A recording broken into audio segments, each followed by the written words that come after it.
Terima kasih pemirsa, Anda masih bersama kami dalam MNC News Prime dan kita akan lanjutkan kembali dialog terkait dengan membahas bagaimana Menpora baru pilihan Jokowi ini akan menjalankan tugas-tugasnya. Masih bersama kami malam hari ini pemirsa, Wakil Ketua Umum Partai Golkar Nurdin Halid dan juga pengamat politik Universitas Al-Azhar Indonesia Ujang Komarudin. Sebelumnya kami juga sudah mengundang tenaga ahli utama KSP Ali Muthtar Ngabalin, tapi sampai dengan saat ini yang bersangkutan belum memberikan jawaban apakah bisa bergabung atau tidak malam hari ini. Kita lanjutkan kembali ya, Kang Ujang dan juga Pak Nurdin. Pak Nurdin, untuk dari Partai Golkar sendiri kira-kira lagi-lagi apakah ada brief begitu terkait dengan langkah-langkah efektif apa yang bisa dilakukan oleh Dito terkait dengan tugasnya sebagai Menpora? Nanti kita akan bicara lagi mengenai politik, tapi kita gali dulu nih terkait dengan tugas Menpora tersebut.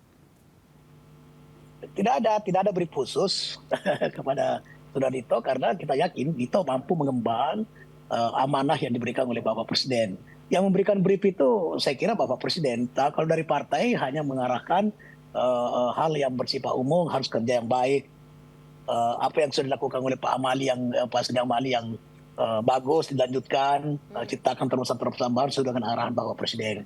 Jadi kita tidak ada, Ketua Umum Partai Golkar Pak Erlangga Hartarto tidak ada brief khusus kepada Saudara Dito, karena yang kita hanya memberikan yang bersifat umum saja, kerja yang baik, lanjutkan yang sudah bagus, ciptakan terobosan untuk kepentingan bangsa dan negara, baik di bidang kepemudaan maupun di bidang olahraga. Dan kita punya keyakinan sangat kuat dengan rekam jejak ya, dengan pengalaman, sekalipun umurnya baru 30 tahun, tetapi di mata Partai Golkar harusnya Ketua Umum, Dito itu punya pengalaman yang mumpuni untuk mengemban tugas sebagai Menpora, gitu Mbak Fani.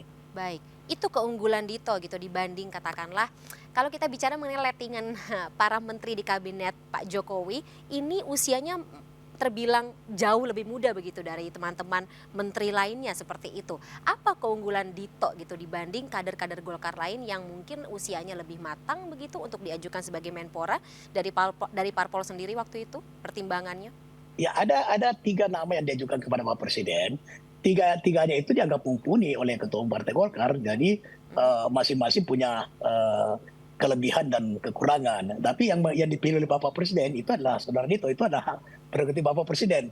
Jadi Ketua Umum Partai Golkar itu menyodorkan 3 nama dengan berbagai prestasi, berbagai rekam jejak yang telah digambarkan, dipresentasikan kepada Bapak Presiden. Nah kemudian yang menentukan satu di antara 3 itu adalah Bapak Presiden sendiri, Bapak Fani. Jadi kita tidak bisa membandingkan kelebihan Dito dengan Putri Komarudin misalnya, dengan Ilham Permana. Tapi inilah hak prerogatif Bapak Presiden memilih satu di antara 3 apa yang disodorkan. Tapi kita punya keyakinan bahwa 3-tiganya ini memiliki kemampuan yang mumpuni, memiliki kecerdasan, rekam jejak yang bagus, kemudian prestasi selama ini, kepemimpinan dan sebagainya. Itu kita punya keyakinan bahwa bertiga itu mampu mengemban siapapun yang dipilih oleh Bapak Presiden. Nah kebetulan Bapak Presiden memilih Saudara Dito, itu adalah hal yang merupakan kewenangan daripada Bapak Presiden. Gitu Mbak Fani. Baik, jadi siapapun yang dipilih oleh Pak Presiden ini adalah orang yang paling tepat begitu ya untuk mengisi kursi Menpora? Iya, karena tiga-tiganya itu tidak mungkin disodorkan oleh Ketua Umum kalau dianggap punya kelemahan yang tidak bisa mengganggu tugasnya, atau tidak cerdas lah, atau tidak memiliki kepemimpinan yang mumpuni untuk mengemban amanah itu.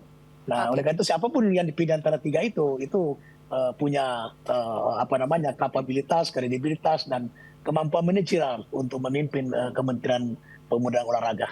Baik, saya kembali ke Kang Ujang. Kalau ke Kang Ujang ini saya juga ingin menggali terkait dengan bagaimana posisi perpolitikan dari para parpol juga khususnya terkait dengan penunjukan Dito sebagai Menpora ini.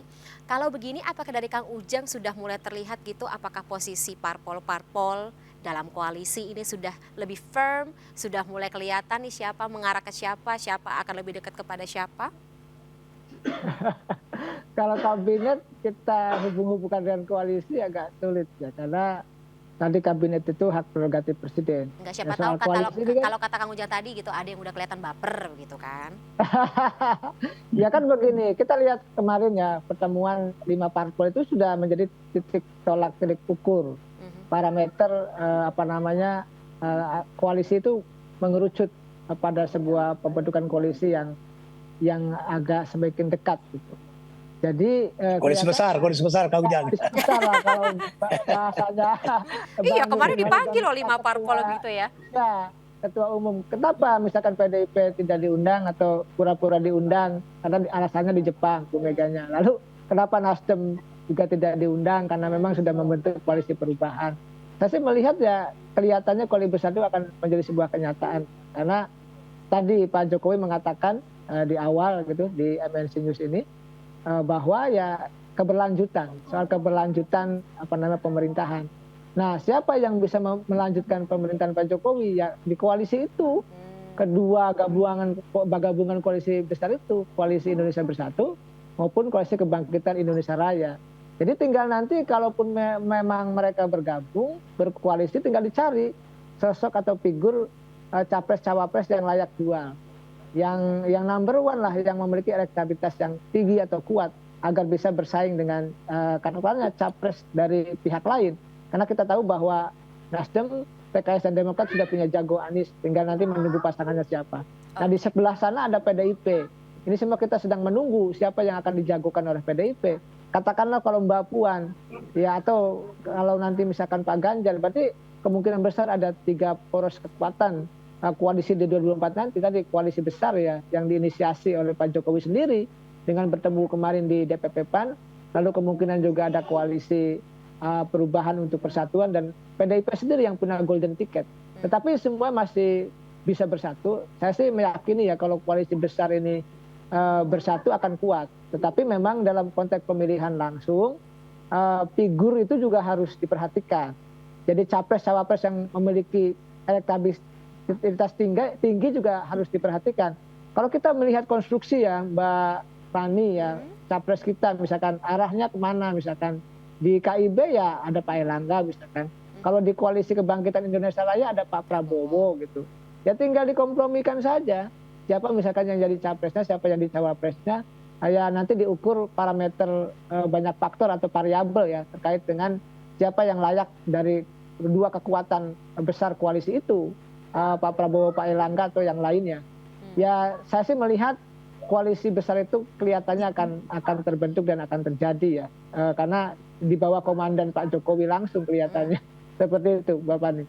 Oke, begitu ya Pak Nurdin ya. Ini juga jadi salah satu bahasan ketika kemarin ada pertemuan 5 parpol besar, kemudian juga tidak lama kemudian Dito Aryo Tejo ditunjuk sebagai Menpora dan hari ini dilantik seperti itu, mematahkan narasi-narasi yang sebelumnya beredar. Jadi begini, ketika masih proses, intrik-intrik politik itu biasa, dinamika sangat tinggi itu biasa. Tapi begitu sudah keputusan presiden, itu semua intrik itu hilang. Tidak akan ada yang baper pasti itu. Kenapa? Semua partai koalisi ini meyakini bahwa, dan mengakui, tidak hanya meyakini, karena memang konsensus kita, bahwa yang menentukan penggantian kabinet itu adalah hak prerogatif Bapak Presiden. Jadi kalau Bapak tadi ada baper itu, selesai baper itu. Di kalangan koalisi-koalisi partai. Kalau di luar koalisinya gimana? Kalau yang baper di luar koalisinya gimana?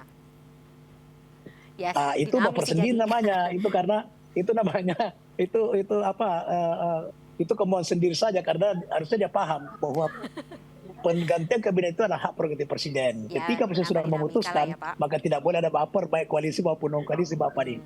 Nah, kedepannya memang Partai Golkar kan sudah Ketua Umum Partai Golkar Pak Erlangga sudah menyatakan bahwa Golkar akan melahirkan koalisi besar. Nah mungkin tanda-tandanya sinyalnya itu ya pertemuan partai kemarin itu, silaturahmi Ramadan itu sudah sinyal apa yang sudah pernyataan atau statement sudah disampaikan oleh Pak Erlangga beberapa waktu yang lalu. Tapi memang di sini juga tidak mudah, Kang Ujang sangat tidak mudah karena Golkar itu secara konstitusional Partai Golkar telah menetapkan Pak Erlangga sejak 2019. Telah menetapkan Pak Erlangga sebagai calon presiden. Untuk merubah itu harus melalui Munas Partai Golkar. Karena juga diputuskan dalam Rapimnas, paling tidak Rapimnas lah. Tapi kalau Munas yang memutuskan maka harus Munas yang merubah, tidak boleh dirubah oleh rapat-rapat lain. Dan tidak bisa Pak Erlangga menentukan dirinya sendiri. Boleh saja dia mengatakan saya tidak bersedia maju karena pertimbangan macam-macam dan sebagainya. Tapi untuk mengganti Pak Erlangga sebagai capres itu harus melalui Munas karena diputuskan oleh Munas. Itu begitu kau. Jadi tidak mudah juga itu. Nah, misalnya menurunkan ke Wapres itu harus melalui Munas juga. Tapi tentu bisa ya lagi-lagi kan kalau kita bicara mengenai politik terutama jelang 2024 apapun kan bisa menjadi sebuah dinamika tersendiri ya Pak Nurdin.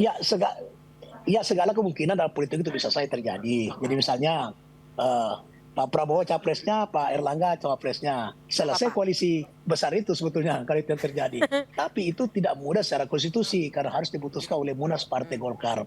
Dan itu pun yang menentukan itu Pak Erlangga sendiri. Jadi kalau Pak Erlangga mengatakan bahwa saya tidak bersedia menjadi capres, saya mau bersedia cawapres karena itu yang itu yang faktual dan itu yang memungkinkan kita untuk menang, maka itu akan dibawa kepada konstitusi partai gitu. Oke, baik. Terakhir Kang Ujang, mungkin kira-kira menurut Anda langkah terdekat yang mungkin akan dilakukan oleh Dito, kemudian juga apakah ini juga akan mempengaruhi tadi lagi dinamika politik antar parpol koalisi, walaupun memang sebenarnya sih kemungkinannya jauh ya, tapi kita bisa melihat hal-hal yang menarik tentunya dalam waktu dekat. Ya kita beri kesempatan dulu ya pada saudara Dito untuk bisa bekerja. Ya, biasanya kan kita mengukur parameter kinerja pejabat atau menteri kan dalam 100 hari kita ukur. Nah dari sini akan kelihatan ini kelebihan dan kekurangan prestasinya apa dari saudara Dito. Nah begitu juga tadi pihak-pihak yang intrik dari partai lain juga akan mengintip-intip gitu loh. Nanti kalau misalkan ya Menpora yang baru itu bagus ya mereka pasti akan mengatakan bagus lah. Tetapi kalau tidak bagus mereka pasti mengkritisi itu. Jangan lupa. Tetapi apapun itu ya kalau sudah dilantik jadi menteri bekerja saja dengan yang terbaik. Artinya saya sepakat dengan Bang Nurdin Halid tadi ya. Melanjutkan kepemimpinan Pak Zainuddin Amali yang bagus, lalu sambil membangun kreativitas. Karena kan gini, kelebihan dari anak muda itu kreativitas. Jadi yang tidak bisa dikalahkan sebenarnya kreativitas. Oleh karena itu tadi membangun kreativitas program-program kementerian ya bukan hanya untuk kepentingan anak muda, tapi untuk kepentingan masyarakat bangsa negara menjadi penting. Dari soal nanti ada yang mengkritik dari lawan politik yang intrik, yang tadi tidak jadi menteri, itu hal yang biasa. Tetapi bagaimana kalau Dito percaya diri ya, memastikan bahwa dia harus berprestasi itu menjadi penting. Karena ini pertaruhan juga, pertaruhan. Kayak dulu saya seperti Pak Nadiem pertama kali itu dilantik, saya mendukung karena waktu itu juga milenial gitu.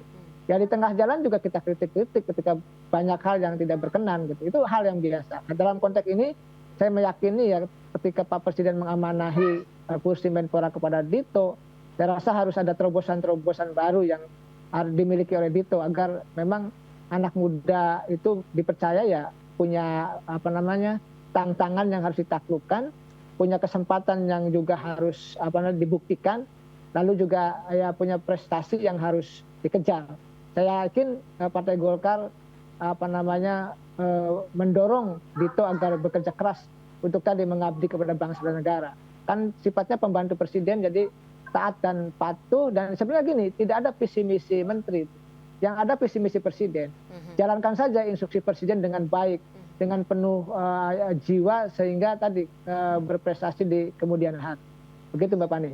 Baik, kita tunggu dan jangan tutup bagaimana potensi anak muda ini untuk menjadi seseorang yang akan membantu pemerintahan dan juga pembantu presiden tadi ya. Baik, karena durasinya sudah habis, sayang sekali Pak Nurdin dan juga Kang Ujang kita terpaksa sudahi dulu dialog kita pada malam hari ini. Tapi terima kasih sekali atas insight-nya dan juga waktunya dalam MNC News Prime malam hari ini. Sehat selalu Pak Nurdin dan juga Kang Ujang, kita ketemu lagi di lain kesempatan ya. Terima kasih, Mbak Fani. Selamat malam, sampai Terima jumpa. kasih. Assalamualaikum.